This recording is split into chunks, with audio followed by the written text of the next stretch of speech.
hukum asal.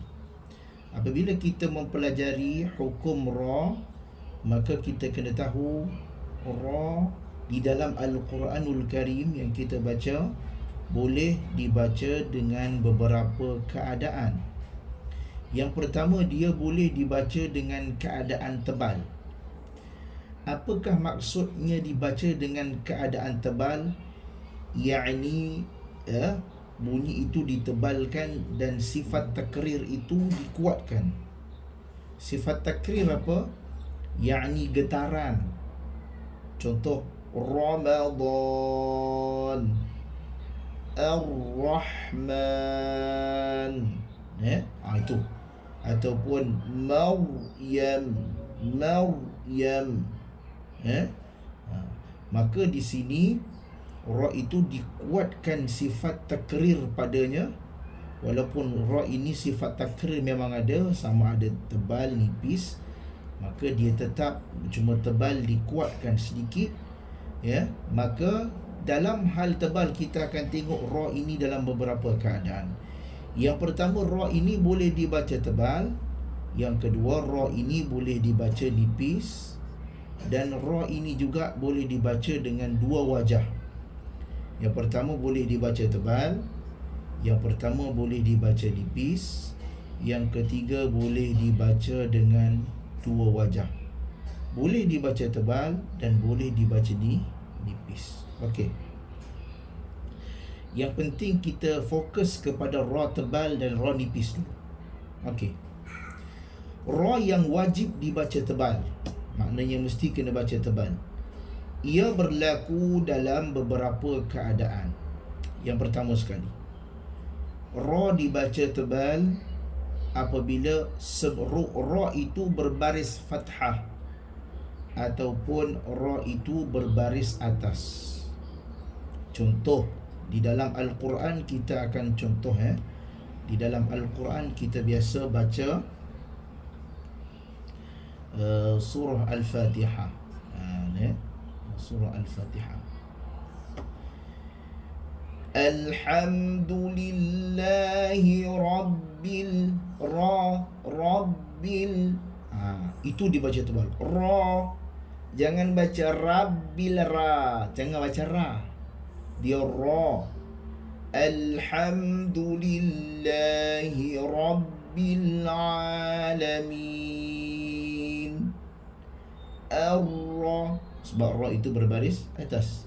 Ar-Rahmanir Rahim. Ataupun Sirata.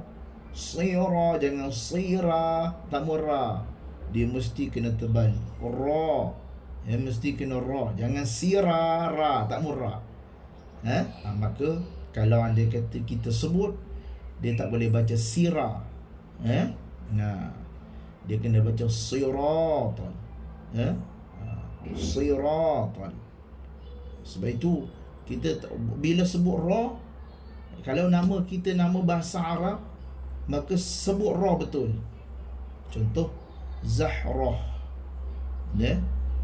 Okey. Kena sebut. Tak boleh Zahrah, Zahrah. Kalau kita nama kita memang dipetik daripada perkataan Arab. Maka kena sebut ra betul. Ra, tak merah. Tak Ramadan. Kalau bila Ramadan, jangan ramai. Walaupun makna tadi tidaklah berubah, tapi sifat ra, asal perkataan Al-Quran adalah bahasa Arab, maka kena bunyikan dengan lahjah Arab dan juga makhraj huruf yang tepat. Okey. Maka di sini yang pertama sekali, mana-mana huruf ra yang berbaris atas mesti dibaca tebal. Itu yang pertama. Ingat. Juga dalam keadaan mana-mana huruf ra yang berbaris hadapan. Mana-mana huruf ra yang berbaris hadapan juga dibaca tebal. Contohnya ru, ataupun dalam kita contoh kita baca baca Al-Quran, contoh kita ambil okey.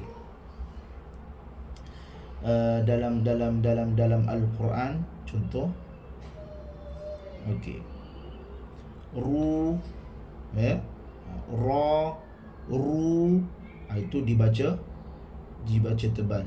Wa ma yash'urun, ru, sifat ra itu akan ditebalkan, takrir itu akan ditebalkan.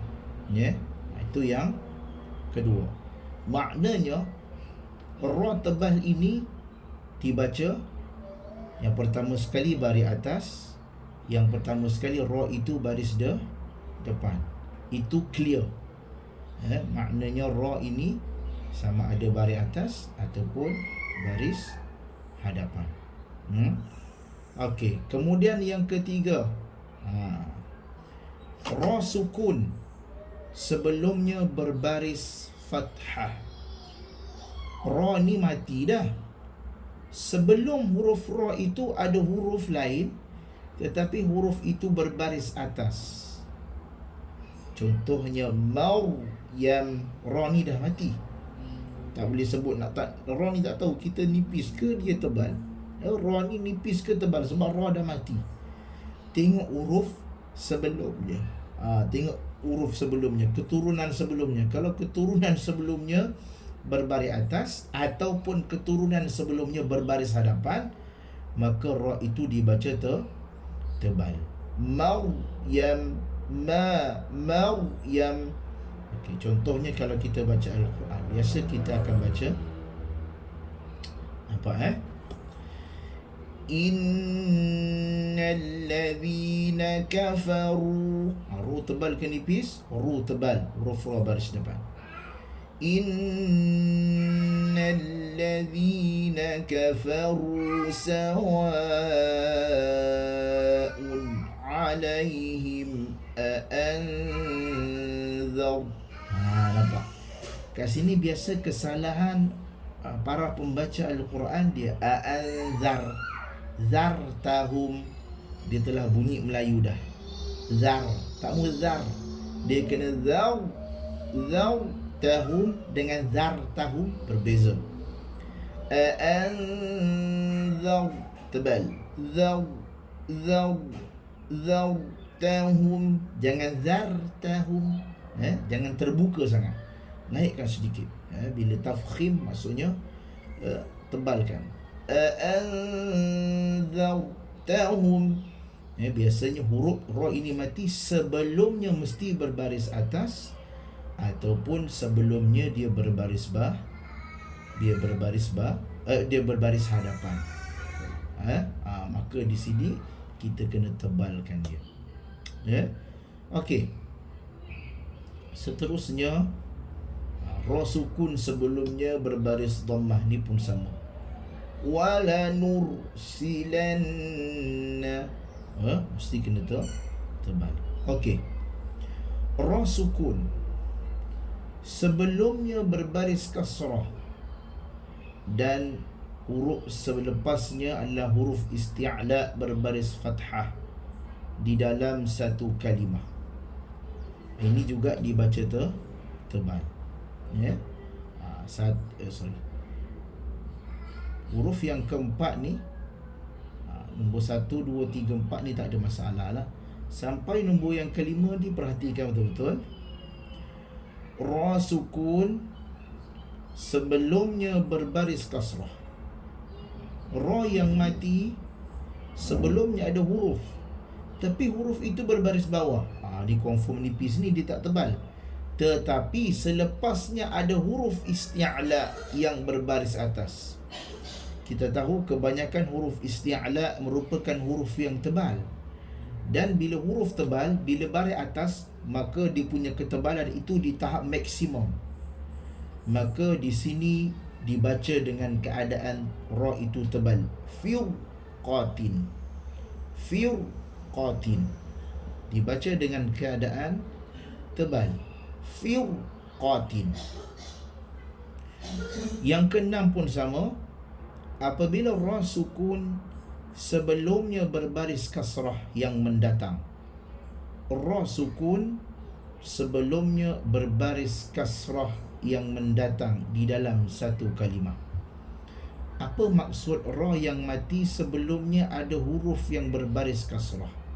Maknanya hamzah wasal ini, sekiranya ada hamzah wasal, maka dibaca dengan bacaan bawah, baris bawah, maka di sini dibaca dengan baris bawah, maka di sini ra itu menjadi tebal, yakni baris kasrah yang mendatang. Iu, walaupun dia baris kasrah, maka dibaca tebal. Iu ji'i, jangan ir, tamu ir. Iu ji'i, iu ji'i, dibaca tebal. Senang nak ingat adalah tengok kepada hamzah wasal ini. Sekiranya ada hamzah wasal, maka dibaca tebal. Ra sukun sebelumnya berbaris kasrah mendatang dalam kalimah berasingan, sama juga, maka ini juga dibaca tebal. Amiu tabu, sama juga ra sukun sebelumnya berbaris kasrah dalam kalimah yang berasingan. Rabbirji'un, bermaksud apa dia? Pada contoh yang ke-6, ke-7 dan ke-8, bermaksud yakni biasanya bila ada hamzah wasal, dia akan kita baca tebal, dia akan kita baca tebal walaupun huruf sebelumnya berbaris bawah. Jangan baca rabbir, bir, dia kena tebal. Rabbir, amir tabu, irji'i, rabbirji'un. Seterusnya ra sukun kerana waqaf sebelumnya berbaris fathah. Al-Kawthar, Al-Kawthar, yakni ra sukun kerana waqaf sebelumnya berbaris fathah. Asalnya ra ini adalah ra yang berbaris Kawthara, tapi oleh kerana kita waqaf di sini, maka ra terakhir akan jadi mati. Kita tak boleh baca Kawthara, dia kena Al-Kawthar, maknanya ra tersebut jadi mati. Maka pada ketika itu huruf ra ini dibaca tebal atau nipis, lihat kepada huruf sebelumnya. Dia kaedahnya sama macam kaedah nombor 3 tadi. Ra sukun sebelumnya berbaris fathah, sama kaedahnya. Cuma yang ni tadi ra sukun betul, ni ra yang mati, betul mati, tapi ni ra mati kerana dia berhenti padanya, maka dia jadi ra sukun kerana waqaf sebelumnya berbaris fathah, maka Al-Kawthar. Bagaimana kita nak baca tebal? Ia ini menguatkan sedikit sifat takrir ataupun getaran pada huruf ra tadi. Seterusnya yang ke-11, ra sukun kerana waqaf sebelumnya berbaris dhammah, sama juga macam tadi. Ad-dubur, dubur, dia tebal. Ra yang ke-11, ra sukun kerana waqaf sebelumnya juga sukun, maka kita kena lihat huruf sebelumnya lagi. Okey, contoh huruf ra ini sukun kerana waqaf, sepatutnya kita baca Al-Fajri, Al-Fajri dalam surah Al-Fajr. Wal-Fajr, biasa kita baca, biasa Wal-Fajri. Tetapi kita tak baca Wal-Fajri, kita baca Wal-Fajr. Kalau kita lihat di dalam Al-Quran, dalam surah Al-Fajr, contoh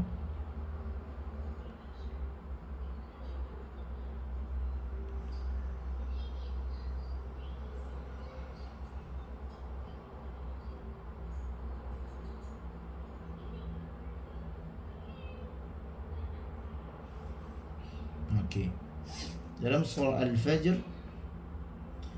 kat sini kita lihat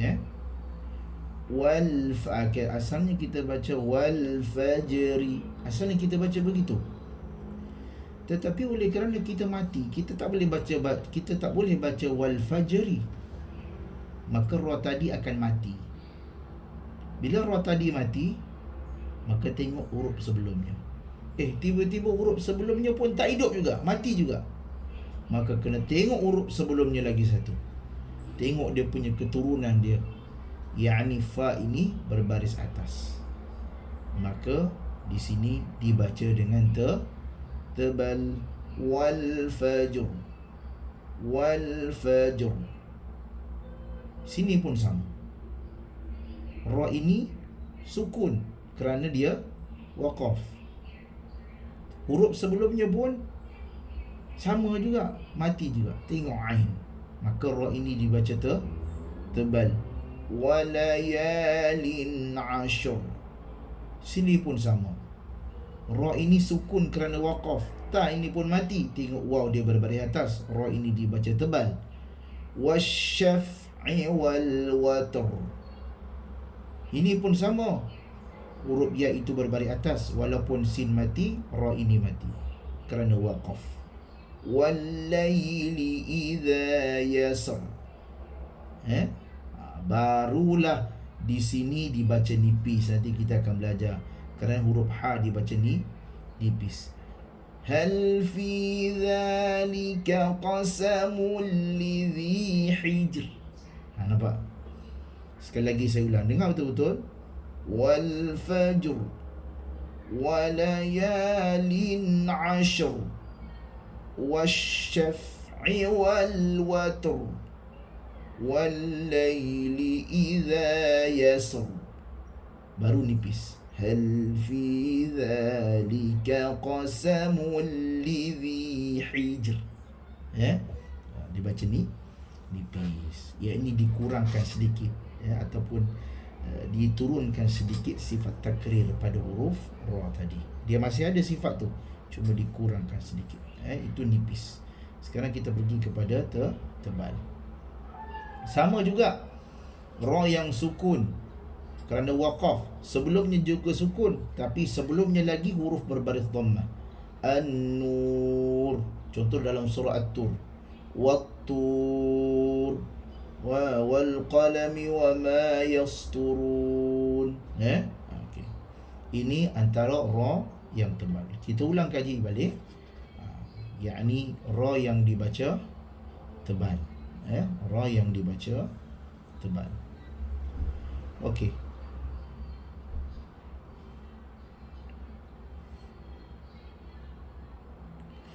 Baiklah, yang pertama sekali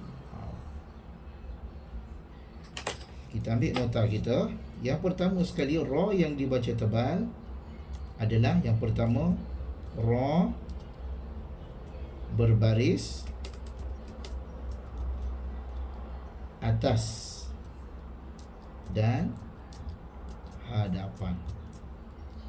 Ra yang berbaris atas ataupun hadapan. Ini ra mesti dibaca dengan baris tebal, dibaca dengan tebal. Ini ra tebal. Ra tebal.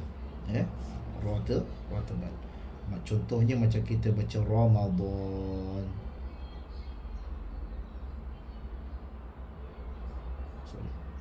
Ramadan, dibaca dengan Ramadan. Maknanya ra ini dibaca tebal. Ataupun perkataan yang seterusnya ra itu berbaris depan. Ataupun yashkurun. Contohnya yashkurun.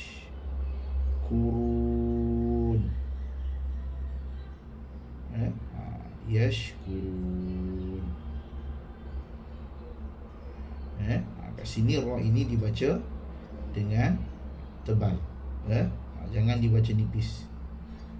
Mesti dibaca tebal. Tak boleh baca dengan keadaan Ramadan tak mau. Ramadan ra. Bila orang tanya bulan apa ni? Bulan Ramadan. Tak mau. Mesti kena sebut, sebab perkataan Ramadan itu disebut dalam bahasa Arab maka ra itu mesti disebut dalam bahasa Arab. Ramadan, bulan Ramadan. Bulan bukan Rejab. Rajab. Rajab. Allahumma barik lana fi Rajab. Jangan Rejab. Itu Rejab bahasa Melayu. Rajab. Ramadan. Rabiul Awal. Rabiul Akhir. Rabiul Akhir, ya. Okey. Yashkurun sama juga. Okey. Sama juga macam nama puan, dia tak panggil Zuraini. Kalau nama puan Zuraini dalam bahasa Arab pun saya tak tahulah. Kalau dipetik dalam bahasa Arab, maka Zuraini, ra tebal, ra bagi atas, ya. Dia tak ada Zuraini. Kalau nama itu diambil dalam bahasa Arab, saya tak tahu puan Zuraini ambil nama dalam bahasa apa. Kalau ia ambil dalam mak ayah, ambil dalam bahasa Arab, gunakan nama tu memang nama Arab, maka kena bunyi, dia dalam bahasa Arab. Zuraini, Zahrah, ya. Okey, itu yang pertama. Okey, yang kedua, ra yang mati sebelum ra yang sukun, ra itu mati. Sebelumnya huruf berbaris, sebelumnya huruf berbaris atas atau dhammah, berbaris atas atau hadapan. Dalam bahasa Arabnya disebut sama ada fathah ataupun dhammah lah. Cuma kat sini saya mudahkan supaya senang nak faham. Atas atau hadapan. Contoh bacaannya Maryam. Contoh bacaannya Maryam. Mim, ra, ya, mim. Ra ini mati, tetapi huruf sebelumnya ada huruf mim yang berbaris atas. Maka di sini kita kena baca tebal. Yang ketiga, kita lihat sekiranya ra yang mati sebelumnya ada hamzah wasal,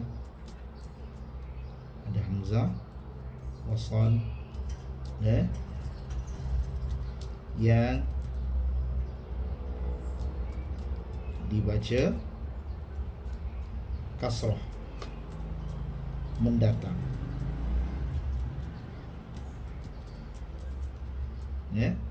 ra yang mati sebelumnya ada hamzah wasal yang dibaca mendatang, atau wujud hamzah wasal, maka di sini dia dibaca tebal. Dibaca tebal. Contohnya irji'u.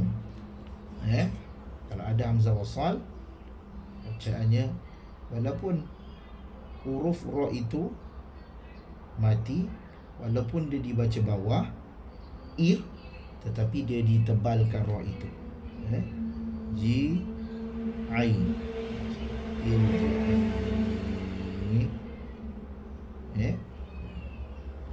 Maka di sini dia dibaca dengan bacaan tebal. Yuji'i. Kalau kita lihat dalam Al-Quran, saya bagi contoh satu di dalam Al-Quran. Okey. Biasanya kat sini susah nak cari biasanya, tapi ada. Tak silap saya.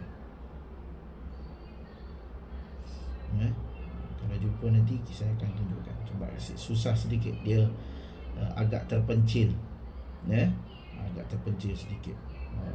Dia punya contoh itu jarang kita jumpa.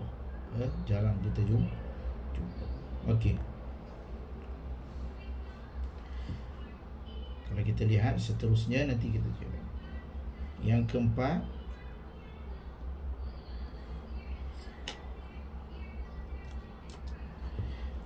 ra yang mati,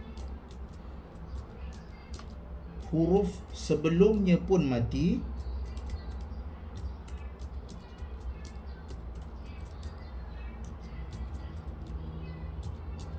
dan huruf sebelumnya lagi satu. Huruf sebelumnya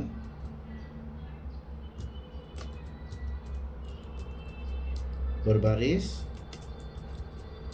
atas atau hadapan. Berbaris atas atau hadapan. Contoh, wal fajr. Kat sini walaupun huruf ra itu mati, contoh bacaannya wal fajr.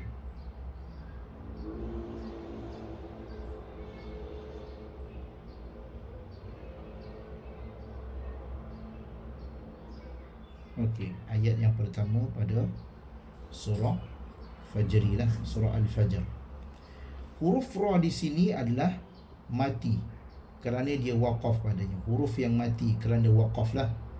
Saya tulis kat sini ra yang mati kerana waqaf. Tambahan di sini ra yang mati kerana waqaf.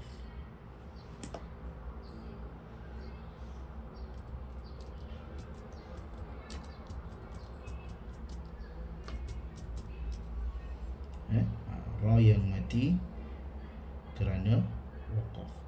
Okey, bila ra yang mati ini kerana waqaf, maka di sini tengok huruf sebelumnya.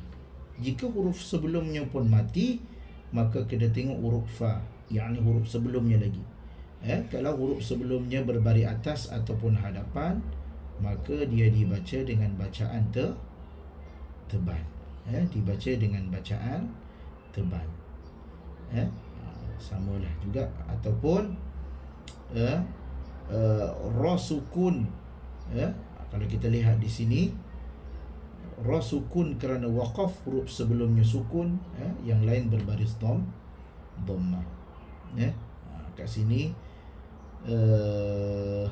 dibaca dengan bacaan tebal, sama ada berbaris atas ataupun berbaris hadapan. Sama ada berbaris atas ataupun berbaris hadapan. Ataupun contoh lain, wan nur, wan nur, wa alif lam nun waw ra. Okey. Huruf, kalau kita lihat di sini, huruf nun ini berbaris depan. Waw ini mati dan ra ini mati kerana waqaf, maka kita tengok huruf yang ketiga. Kalau huruf ketiga ini berbaris hadapan, maka dia juga dibaca tebal. Ini antara hukum ra dibaca tebal. Ini hukum ra tebal.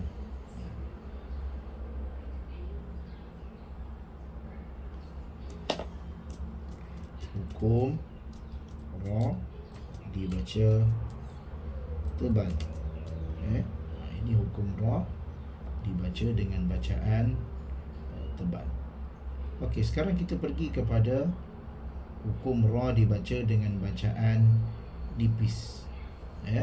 Kita pergi kepada hukum ra dibaca dengan bacaan nipis. Okey, hukum ra dibaca dengan bacaan nipis tidak banyak seperti mana banyaknya hukum ra yang dibaca tebal. Ra yang dibaca nipis ataupun wajib dibaca nipis, yakni tarqiq, berlaku dalam beberapa keadaan sahaja. Yang pertama, bila ra itu berbaris bawah. Berbaris bawah. tak banyak. Bila baris bawah aja dia baca nipis, ri. Dia tak boleh baca woi, ya, ataupun ri, tak boleh. Maka diperlahankan ataupun dikurangkan sedikit sifat takrir itu. Dia masih ada tetapi sedikit kurang. Yang kedua, ra sukun sebelumnya berbaris kasrah. Ra yang mati sebelumnya berbaris bawah. Fir'aun. Ataupun yang ketiga, ra sukun kerana waqaf. Ra ni mati kerana berhenti padanya, kerana waqaf lah, kita berhenti kat sini. Tetapi huruf sebelumnya pun mati juga. Maka tengok huruf ketiga. Kalau huruf ketiganya sukun, maka kalau huruf ketiganya baris bawah, maka dia dibaca nipis.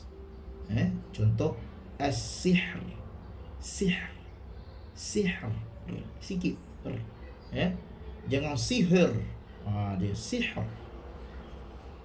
Walaupun perkataan ni sihir lah dalam bahasa Melayu. Ra sukun kerana waqaf sebelumnya ya mad. Masir. Nipis kerana ada huruf ya. Kerana ya ini merujuk kepada huruf yang lembut. Huruf ya ni maksudnya huruf lin lah. Ataupun ya lin. Khair. Nipis. Itu sahaja. Bila maknanya ra nipis ni sangat sikit sahaja. Ra nipis ni sangat sedikit. Okey. Yang pertama sekali, ra nipis ni yang pertama sekali adalah ra yang berbaris bawah. Ra yang berbaris bawah.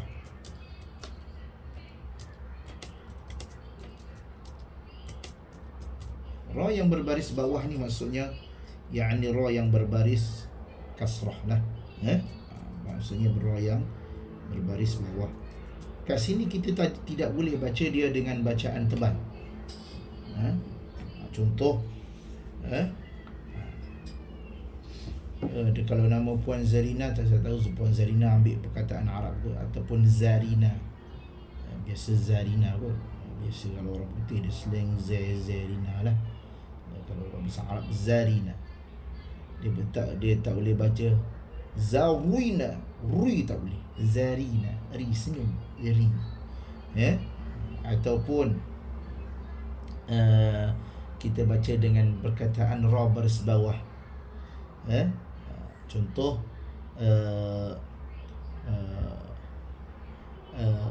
ra baris bawah, contoh perkataan ri. Contoh ri. Ar-riyah. Dia tak boleh baca ar-ri.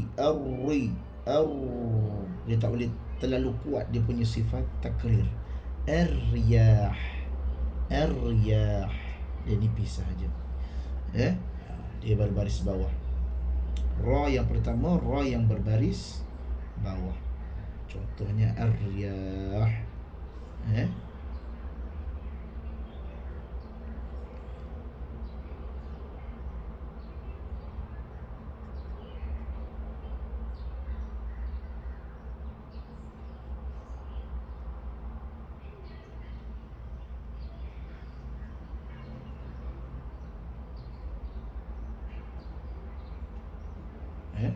Maknanya dibaca dengan baris bawah. Okey, seterusnya yakni ra yang dibaca dengan bacaan huruf sebelumnya sukun. Huruf ra itu sukun, sebelumnya berbaris bawah juga. Ra yang mati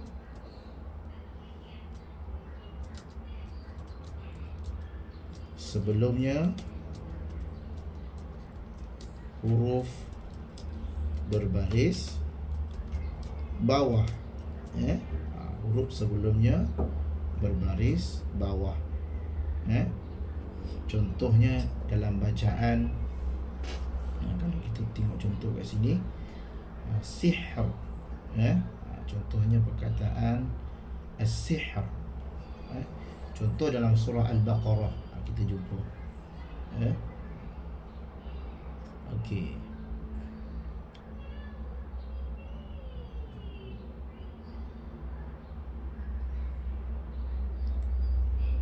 Okey. وَمَا كَفَرَ سُلَيْمَانُ وَلَكِنَّ الشَّيَاطِينَ كَفَرُوا يُعَلِّمُونَ النَّاسَ السِّحْرَ. Di sini dibaca dengan keadaan nipis kalau kita nak waqaf. وَمَا كَفَرَ سُلَيْمَانُ وَلَكِنَّ الشَّيَاطِينَ كَفَرُوا يُعَلِّمُونَ النَّاسَ السِّحْرَ. Nipiskan sihr. Okey. Kalau kita nak berhenti lagi, contoh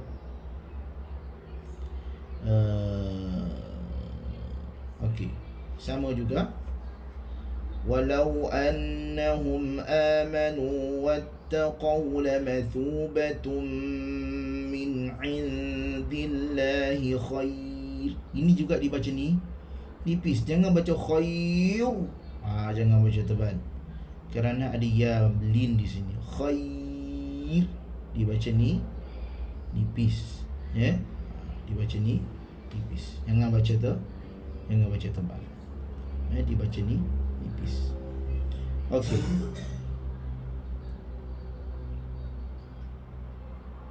Kita pergi kepada nota kita. Kat sini pun ra yang sukun sebelumnya berbaris bawah. Contoh perkataan as-sihr. As-sihr. Maka di sini ra ini dibaca dengan bacaan nipis. Dan yang ketiga, kita gabungkan sekali. Yani yang ketiga, ra sukun kerana waqaf,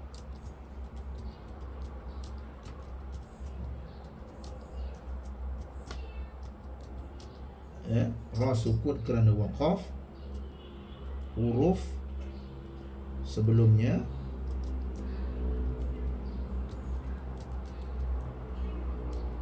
adalah ya mad atau ya lin. Ada huruf ya lah. Ya lin. Maka di sini dibaca dengan bacaan nipis. Biasanya masir ataupun khair, al-masir. Masir kat sini, ataupun al-khair.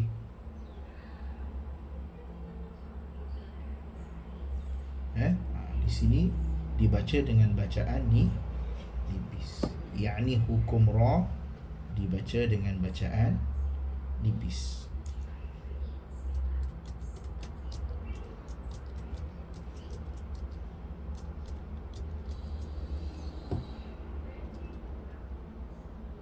Okey. Ini nak hukum ra dibaca dengan bacaan nipis. Okey, seterusnya kita pergi kepada hukum ra yang dibaca dengan bacaan dua wajah.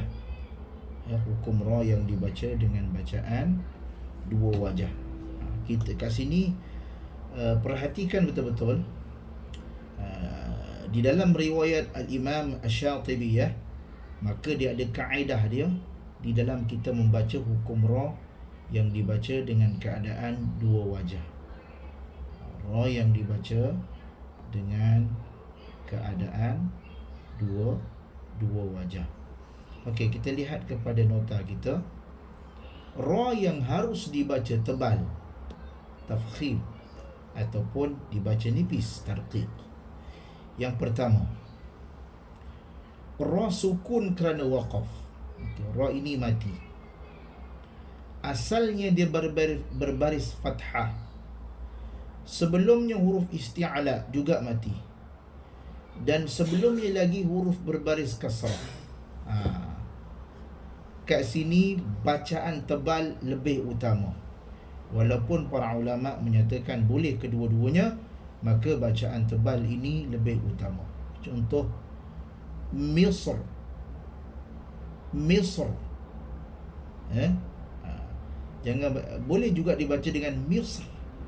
Misr boleh juga, cuma ditebalkan huruf ra kerana pengaruh sad ini.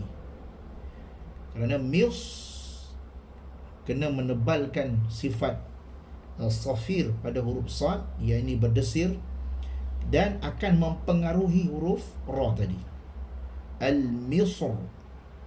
Al-Misr. Maka dibaca dengan bacaan kuat. Kerana apa? Kerana bila nipis, maka dia akan menghilangkan sifat sad tadi. Kerana ra itu akan, sifat takrir ra itu akan dimakan oleh sad. Dia akan jadi al-Misr. Misr. Maka orang akan mendengar seperti keadaan mis sahaja. Jadi ra itu kena baca tebal. Seterusnya, ra sukun sebelumnya berbaris kasrah. Ra yang mati sebelumnya berbaris kasrah, biasa tebal lah. Tetapi ada huruf yang isti'la. Selepas huruf ra ada huruf isti'la, tetapi berbaris kasrah. Berbaris kasrah, yakni berbaris kasratain. Dia panggil sama ada kasrah ataupun kasratain, maka dibaca dengan nipis. Walaupun boleh dibaca firqa, firqin, maka dibaca nipis lebih utama. Ni dua wajah. Boleh dibaca tebal atau nipis. Sama juga macam ni, bacaan nipis lebih utama walaupun ada huruf isti'ala. Biasanya ra yang tebal ataupun nipis ni, biasanya dia akan dipengaruhi oleh huruf isti'ala, yang mati. Ra sukun kerana waqaf, asalnya berbaris kasrah, sebelumnya isti'la juga sukun, sebelum jadi huruf isti'la yang berbaris bawah, maka kat sini dibaca dengan bacaan nipis. Al-qitr. Al-qitr. Al-qitr. Maka walaupun begitu boleh juga dibaca dengan bacaan tebal. Seterusnya, ra yang sukun kerana waqaf, asalnya berbaris kasrah dan selepasnya ada ya mahfuzah, ya mahdhufah, iaitu ya yang dibuang pada resam. Dalam Al-Quran ada 3 jenis kalimah, iaitu asri, asalnya asri, yasri ataupun asalnya yasri, ada 2 harakat, dan kalimah nuzuri atau asalnya adalah nuzuri. Contoh, fa'asri bi'ibadi, fa'asri bi'ibadi. Kat sini biasanya dibaca dengan bacaan nipis. Kalau kita nak waqaf lah, wal-laili idza yasr, wal-laili idza yasr. Maka di sini dibaca tebal ke nipis, boleh dibaca dengan 2 keadaan. Biasanya kita akan dibaca dengan bacaan tebal kerana pengaruh huruf sebelumnya. Wal-laili idza yasr fadhuqu 'adhabi wa nudhur fa'asr, ataupun fa'asri bi'ibadi. Biasa dibaca dengan bacaan tebal. Kalau kita baca nipis boleh tak? Boleh juga. Wa nudhur, tapi tidak berapa tepat, tidak berapa sesuai kerana pengaruh baris atas itu sangat kuat. Wallahu ta'ala alam. Yang pentingnya adalah kita dapat menguasai ataupun membezakan di antara ra tebal dan juga ra yang dibaca nipis. Tapi kita akan buat sedikit nota untuk ra yang dibaca 2 wajah. Okey. Kalau kita lihat di sini, ra yang dibaca dalam keadaan 2 wajah. Yang pertama sekali, ra yang sukun. Pertama, ra yang sukun sebelumnya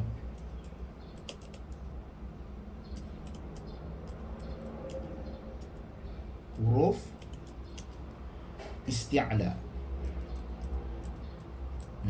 Ra yang sukun sebelumnya huruf isti'la.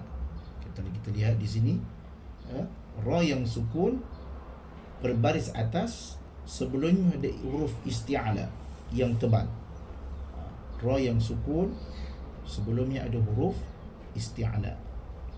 Maka di sini yang sukun juga, yang sukun. Okey. Maka bila ada huruf isti'la yang sukun, maka dia boleh dibaca dua wajah. Sama ada nak baca tebal ataupun nak baca nipis. Tebal lebih utama. Ni yang cuma saya tak cakaplah tebal lebih utama ataupun nipis lebih utama. Maka saya nak tahu biasanya kalau ada kes-kes sebegini, maka di sini boleh dibaca dengan dua keadaan. Yang pertama sekali, contoh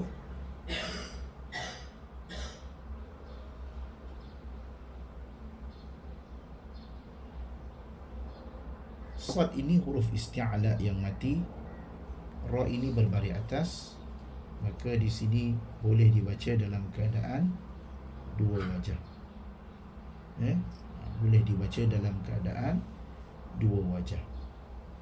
Ataupun ra yang sukun, huruf sebelumnya huruf berbaris kasrah, selepasnya ada huruf isti'la. Ra yang sukun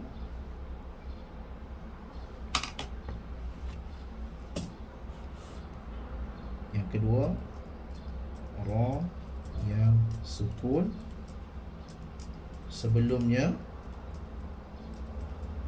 huruf berbaris bawah, selepas ra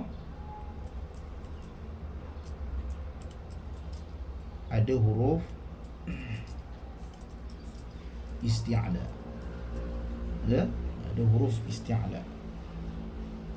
Biasanya dibaca dengan bacaan dua wajah, sama ada tebal ataupun nipis.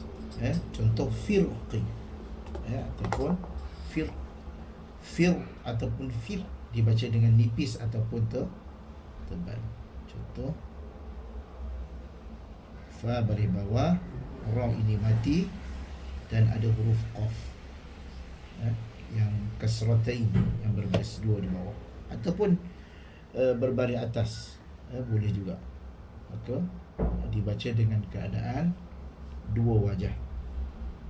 Dan yang terakhir, yang ketiga, yakni ra yang sukun kerana waqaf, huruf sebelumnya ada huruf isti'la yang mati.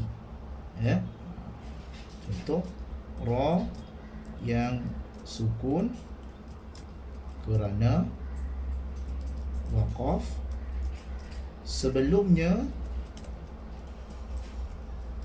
ada huruf isti'la, yakni huruf yang tebal, yang waqaf, yang sukun,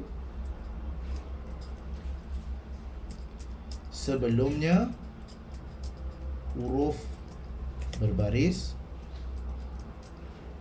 bawah.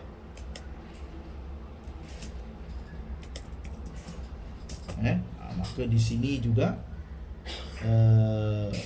dibaca dengan dua wajah, sama ada tebal ataupun nipis. Merujuk bahawasanya sifat isti'la ni memainkan peranan dalam menentukan huruf ra. Kerana sifat isti'la ni memainkan peranan yang penting. Contoh al-qitar, qaf dari bawah, huruf ta ni mati dan ra ini mati kerana waqaf. Maka di sini sama ada boleh dibaca tebal ataupun boleh dibaca dengan bacaan nipis. Wallahu ta'ala alam. Mudah-mudahan ada sesuatu yang bermanfaat pada hari ini. InsyaAllah kita jumpa lagi pada bacaan kalimah, cara membunyikan hamzah wasal. Bab seterusnya apa dia?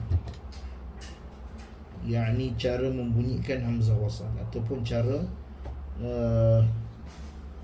menyebut huruf ataupun sebutan membariskan hamzah wasal yang berada di awal kalimah. Wallahu ta'ala alam.